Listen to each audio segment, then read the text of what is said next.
মরণ থেকে আমি আপনাকে রেহাই পাবো না, মরণ থেকে আমি আপনাকে পলায়ন করতে পারবো না, মরণ থেকে আমি আপনি কেউ বাঁচবো না, মরণ থেকে আমি আপনাকে কেউ রেহাই পাবো না।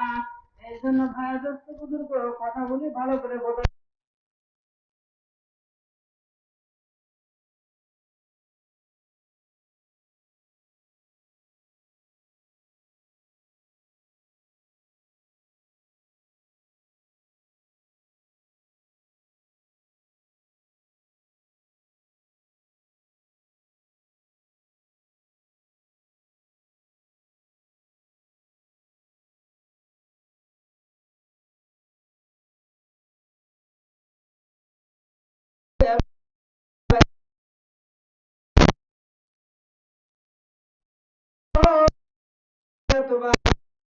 কিসের এত দাপট্য দেখাও, কিসের এত গরম দেখাও?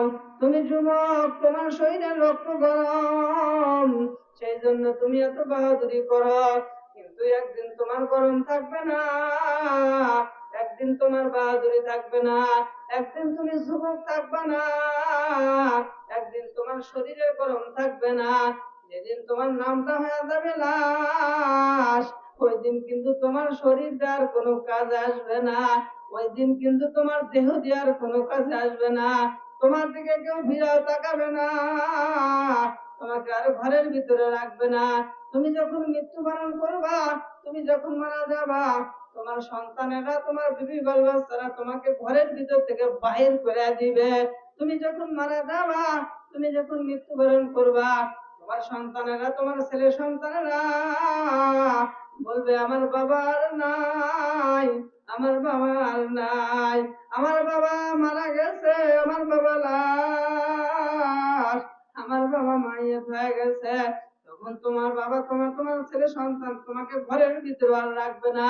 তোমার ছেলে সন্তানেরা, তোমার আদরের সন্তানেরা, তোমার আদরের ভাই বন্ধুগণ তোমাকে আর ঘরের ভিতরে রাখবে না, তোমাকে ওই ঘরের ভিতর থেকে বাহিরে বাইর করে দিবে। আর তোমার কাপড়ের, তোমার শরীরের ভিতরে কত দামি পোশাক ছিল, তোমার শরীরের ভিতরে কত দামি পোশাক ছিল, কত ভালো পোশাক ছিল, সেগুলো আর কিছুই রাখবে না। সুন্দর করে বেলেট দিয়ে কুচি কুচি করে কেটে ফেলবে। তোমার পকেটের ভিতরে টাকা আছে কিনা তোমার ছেলে সন্তানেরা সব বাইর করে নিয়ে যাবে। তোমার পকেটের ভিতরে আর কোনো টাকা রাখবে না, তোমাকে ঘরের ভিতরে রাখবে না। তোমার ছেলে সন্তানেরা তোমাকে বাহির করে দিবে। বাহির করার পর তোমার ছেলে সন্তানেরা তোমাকে কি করবে?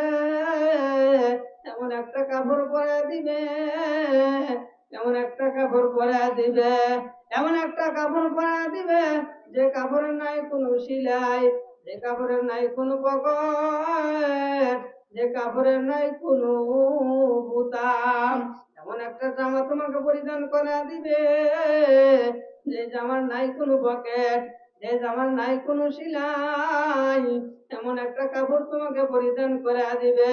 এমন একটা কাপড় পরিধান করানোর পর ওই ছেলে সন্তানরা তোমাকে 3.5 মাটির ভিতরে রেখে আসবে। 2 দিন 3 দিন, সর্বোচ্চ 40 দিন, তারপরে আর তোমার ছেলে সন্তানেরা তোমার কবরের পাশে যাবে না, তোমার খোঁজ নিবে না, তোমার কবরের পাশে গিয়ে দেখতে চিন্তা করবে না আমার বাবার জন্য একটু দোয়া করি, আর কেউ দোয়া করার জন্য লোক থাকবে না। কি করলা রে যুবক, কি করলা এত বাড়ি ঘর, কিসের এত বাহাদুরি করলা, কিসের এত দাবট দেখাইলা, কিসের এত ক্ষমতা দেখাইলা? আজ তখন তুমি মারা গেলা, তোমার আর কোনো সাথী সঙ্গী নাই। শুধু মারা গেলেই হবে না, কবর কিন্তু অতি কঠিন ঘর, কবর কিন্তু কঠিন জায়গা। আল কবর রওযাতুম মিন রিয়াদিল জান্নাহ আও হুফরাতুম মিন হুফারিন নার। কবর কারোর জন্য হবে জান্নাতের বাগান, আবার কারোর জন্য হবে জাহান্নামের গর্ত। আমার আপনার যদি আমল ভালো থাকে, আমি আপনি যদি নেক আমল করে কবরে যাই, আমি আপনি যদি আল্লাহর আহকাম হুকুম বিধান যদি মেনে চলে কবরে যেতে পারি, তাহলে তাহলে আমার আপনার কবর হবে জান্নাতের বাগান, আমার আপনার কবর হবে জান্নাতের বাগান। আর আমি আপনি যদি গুনাহ নিয়ে কবরে যাই, আমি আপনি যদি গুনাহ নিয়ে কবরে যাই, ওই কবরে কিন্তু আমি হুজুরকে চিনবে না, ওই কবর কিন্তু আমি মোল্লাকে চিনবে না, ওই কবর কিন্তু আমি মুন্সিকে চিনবে না, ওই কবর কিন্তু আমি বড় হুজুর ছিলাম আমাকে তাও চিনবে না। কিসের এত পীরগিরি, কিসের এত হুজুরগিরি, কিসের মুহাদ্দিসগিরি, কিসের মাওলানাগিরি, কিছুই কিন্তু কবরে দেখা দিবে না, কোনো কিছুই কিন্তু আমার কবরের ভিতরে আসবে না। আমি মেম্বার, আমি চেয়ারম্যান, আমি এমপি, আমি মন্ত্রী, কিছুই কবরের ভিতরে আসবে না, কিছুই কবরের ভিতরে আসবে না। কবর একমাত্র চিনবে আমল, কবর একমাত্র শুধু চিনবে আমল। আমার আপনার আমল যদি ভালো হয়, তাহলে কবর আমার আপনার সাথে ভালো ব্যবহার করবে। আর যদি আমি আপনি আমল না নিয়ে কবরে যাই, গুনাহ নিয়ে যদি আমি আপনি কবরে যাই, নবী বলেন কোন ব্যক্তি যদি গুনাহ নিয়ে কবরে যায়, ওই ব্যক্তির কবরে এমন কঠিন আযাব হবে, ওই দুই পাশের মাটি এমন জোরে চাপ মারবে, দুই পাশের মাটি এমন জোরে চাপ দিয়ে মারবে, এমন জোরে চাপ মারবে দুই পাশের হাড় ভেঙে চুরমার হয়ে যাবে। ওই আমার কবরে এমন এমন শাস্তি দেওয়া হবে, ওই কবর এমন কঠিন ঘর, কবর এমন ভয়ঙ্কর ঘর, ওই কবর আমাকে এমন এমন জোরে চাপ চাপ মারবে, আমার দুই পাশের মাটি ভেঙে, আমার দুই পাশের হাড় ভেঙে চুরমার হয়ে যাবে, আমার দুই পাশের হাড় ভেঙে চুরমার হয়ে যাবে। এখানে ক্ষান্ত নয়, নবী আরো বলেন ওই কবরের ভিতরে ৭০ থেকে, ওই কবরের ভিতরে ৭০ থেকে ৯৯টা সাপ ওই কবরের ভিতরে পাঠিয়ে দিবে। আমার আপনার কবরের ভিতরে ৭০ থেকে ৯৯টা সাপ আসবে, সাপ আসবে। আমি আপনি যদি গুনাহ নিয়ে কবরে যাই, আমি আপনি যদি খারাপ কাজ করে কবরে যাই, আমি আপনি যদি বদ আমল করে কবরে যাই, তাহলে আমার আপনার কবরটা কেমন ভয়ঙ্কর কবর হবে, আমার কবরটা কেমন কঠিন কবর হবে। ওই সাপ আমাকে আপনাকে এমন ভাবে একটা সবল দিবে, আমাকে আপনাকে এমন ভাবে একটা সবল দিবে, একটা সকল দেখুন এরকম ভাবে সকল দিবে, ৭০ থেকে ৬০ থেকে ৭০ গাছ মাটির নিচে জমিনের নিচে আমি আপনি ডুবে যাব, এরকম ভাবে অনবরত এনি টাইম আমাকে আপনাকে এরকম ভাবে সকল দিতেই থাকবে, দিতেই থাকবে। ওই কবরের ভিতরে যদি আমি আপনি গুনাহ নিয়ে যাই, তাহলে আমাকে আপনাকে এরকম ভাবে অনবরত এনি টাইম সাপের কামড় মুক্তি হবে, সাপের কামড় খাইতেই হবে। আমি আপনি কিন্তু ওই সাপের কামড় সহ্য করতে পারবো না, আমি আপনি কিন্তু ওই কঠিন আযাব থেকে রেহাই পাবো না, আমি আপনি কিন্তু ওই কঠিন আযাব সহ্য করতে পারবো না। ওই কঠিন আযাব থেকে আমাকে আপনাকে বাঁচতে হলে কি করতে হবে? বেশি বেশি নেক আমল করতে হবে, আল্লাহর হাকাম হুকুম বেশি ভাবে পালন করতে হবে। আমি গুনাহ করতে করতে আমি পাহাড় পরিমাণ গুনাহ করে ফেলেছি, আমি গুনাহ করতে করতে আমার হাত নাপাক, আমি গুনাহ করতে করতে আমার জবান নাপাক, গুনাহ করতে করতে আমার চক্ষু দুইটা নাপাক, গুনাহ করতে করতে আমার পাও নাপাক। ও যুবক, তোমাদের হাতেও ধরি পায়েও ধরি রে, আর গুনাহ করিও না, আর গুনাহ করিও না, আর গুনাহ করিও না। আসো আসো ফাফিরু ইলাল্লাহ, আমি মালিকের দিকে ফিরে আসো, আমি রব্বে কারিমের পদের দিকে ফিরে আসো। আমার আল্লাহ ডাকতে বলতেছেন, ইয়া আইয়ুহাল ইনসান মা গররাকা বিরব্বিকাল কারীম, হে দুনিয়ার মানুষ, হে দুনিয়ার ইনসান, হে দুনিয়ার মানুষ, আমি রব্বে কারিমের পথ থেকে তোমাকে কে সরায়া দিল, আমি রব্বে কারিমের পথ থেকে তোমাকে কে সরায়া দিল? কার নেশায় পড়িয়া, কার মোহে পড়িয়া, কার ভালোবাসায় পড়িয়া আমি রব্বে কারিমকে ভুলে গেলা, কার নেশায় পড়িয়া আমি রব্বে কারিমকে ভুলে গেলা। আমি রব্বে কারিমকে ভুলে গেলে চলবে না, আমি মাওলাকে ভুলে গেলে চলবে না। দুনিয়াটা কিন্তু অস্থায়ী দুনিয়া, এই দুনিয়াটা কিন্তু অস্থায়ী জিন্দেগি, আজ আছি কাল আমি আপনি থাকতে পারবো না।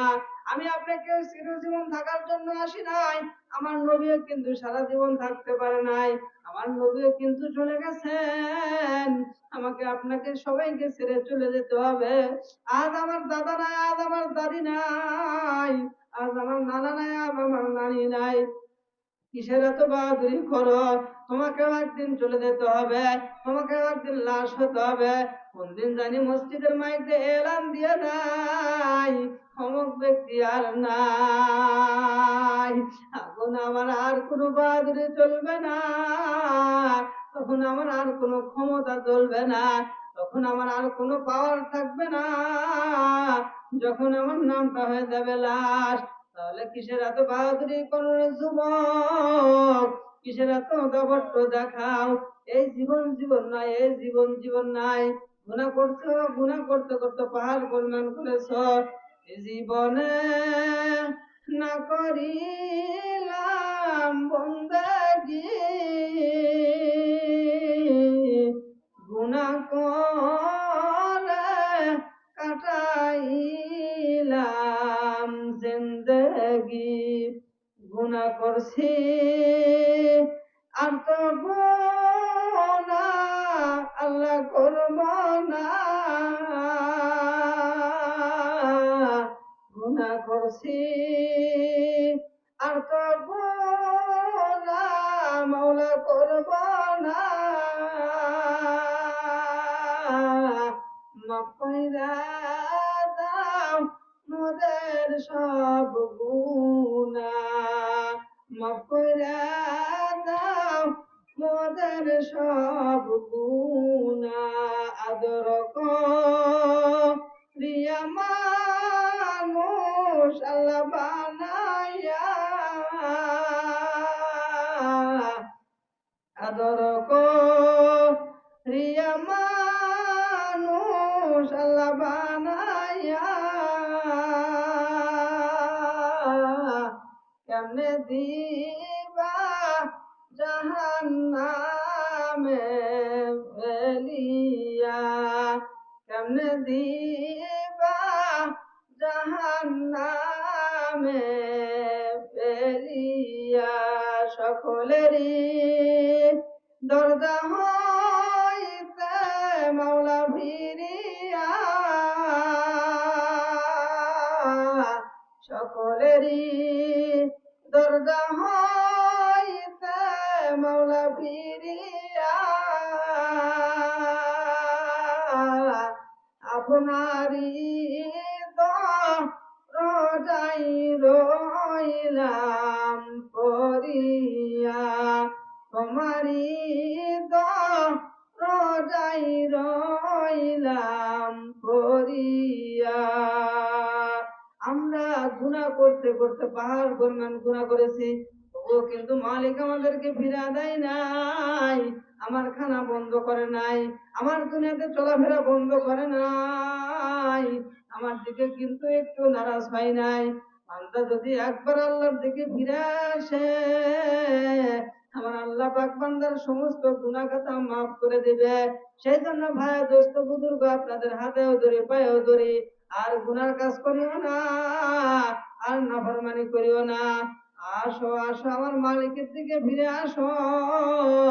একবার খাটি দিলে তওবা করে আমার মালিকের দিকে একবার দিকে হাত উঠায় বলো, আল্লাহ গুনাহ করতে করতে পাহাড় পরিমাণ গুনাহ করে ফেলেছি, আল্লাহ আপনি আমাদের জিন্দেগির तमाम গুনাহ খাতা মাফ করে দেন। খাটি দিলে তওবা করলাম আর গুনাহ করব না। আমার আল্লাহ ডাকতে বলেন, কোন বান্দা যদি খাটি দিলে একবার তওবা করে, আমি রব্বে কারীম বান্দার সমস্ত গুনাহ খাতা মাফ করে দেব।